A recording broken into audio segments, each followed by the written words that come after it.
To ruminate means to run a thought in your head over and over and over and over again. To be stuck in your thoughts, overthinking things, and dwelling in the negativity that those memories bring.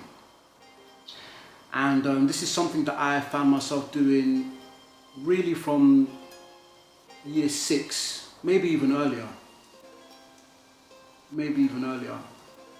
Replaying in my mind how different a situation could have been. What different choices I could have made, how I could have handled something in a different way. But that's what this whole process is about, confronting things in the past and traumatic events and trying to make sense of them so I can move on and stop ruminating, stop chewing over these things over and over again, because, it can get frustrating because there's so much about me that wishes the person that I am today was available then, but I wasn't, because there's so much of what happened to me back then that would have been different if I had, but we all wish we could have a magic clock.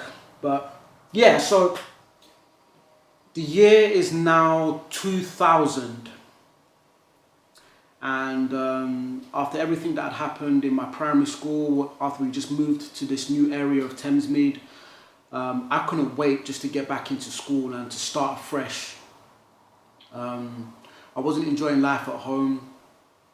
I didn't get along with my stepdad, and school had always been my escape. And I got into my first choice, Thamesmead Community College. It was 5 minutes from the house, so I just needed to get up and 2 or 3 minute walk and I was there. They had the best school uniform because it was like a black jumper with a yellow polo, black trousers, and they even let you get away with wearing black trainers, and most schools didn't at that time. But yeah, I was just filled with excitement about this new chapter in my life. Now, no one knew it, but at the time I was planning to run away from home.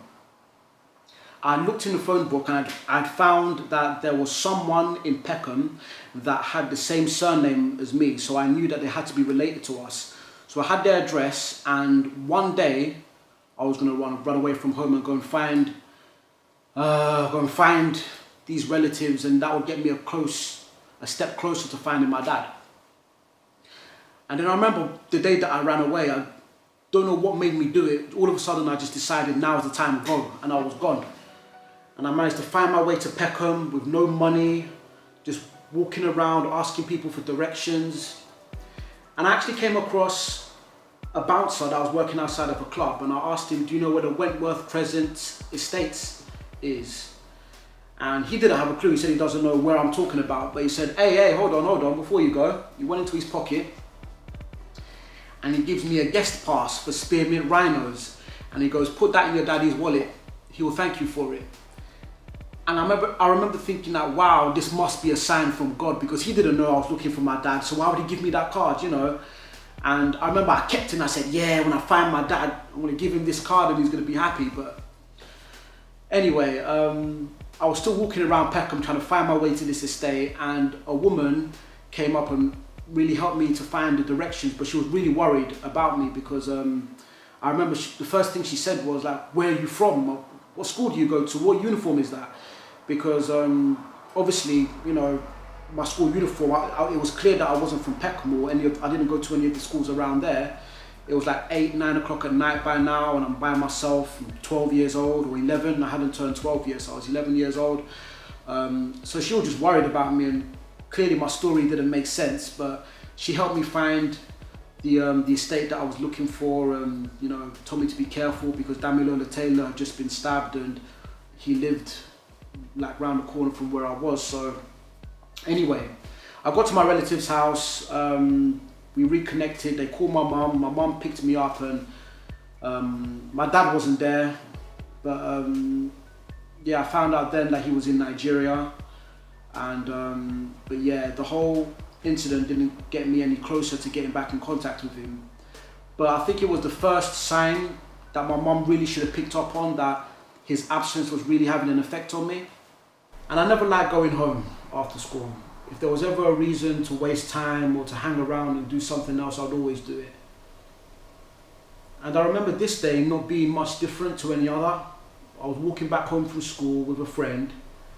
I'd left him at one bus stop and I was crossing the road to go onto another, or to cut through the back to go to my house. And I saw two girls who were in my class, and they were part of our friendship group, so they were friends. And I saw them at the bus stop, and I don't know what possessed me, but I thought it would be funny to play a little prank on them. So as they were about to get onto the bus, I've called out to them. They've turned around and I've pulled my dick out. I thought it was very funny and ran off laughing. Now, I didn't think about it again until about Sunday, when there was a big knock on the door. And I thought, rah, no one knocks our door like that. I remember looking out to the side and looking to see who my mum was talking to, and all of a sudden, there's to see these two men in our living room, and they were looking at me and they were talking to me and they were asking me questions, and I can't actually remember anything that was said at this point.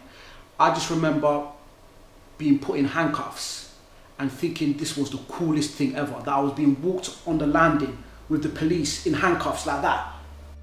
Like, it felt cool to me. You know, the stupid 12-year-old kid that I was. And I remember thinking when I was in the car that there was no reason for them to put me in handcuffs, because I definitely wasn't going to run away anywhere. But yeah, I've got to Bexley Heath police station. I'm coming through the back. I'm thinking, man, this is just like the bill. I'm getting fingerprinted. The DNA swabbed me. They took my picture. I'm just like, man, you know.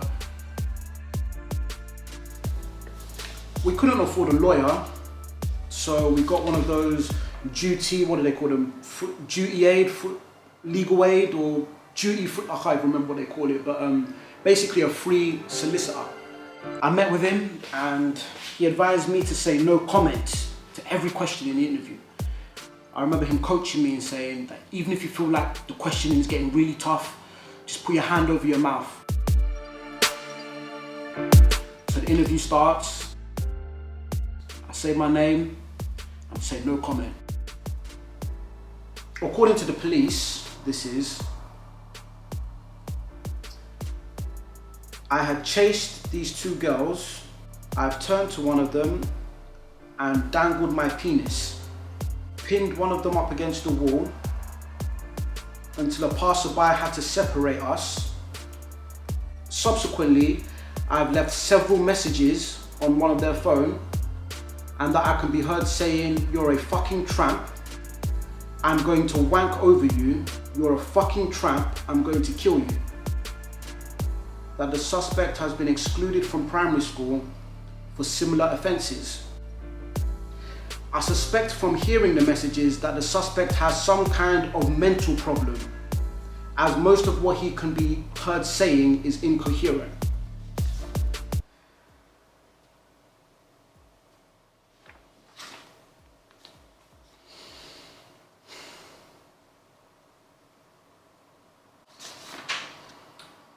Threats to kill, indecent assault, gross indecency with a child,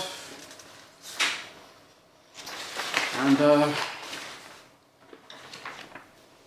there was my mugshot.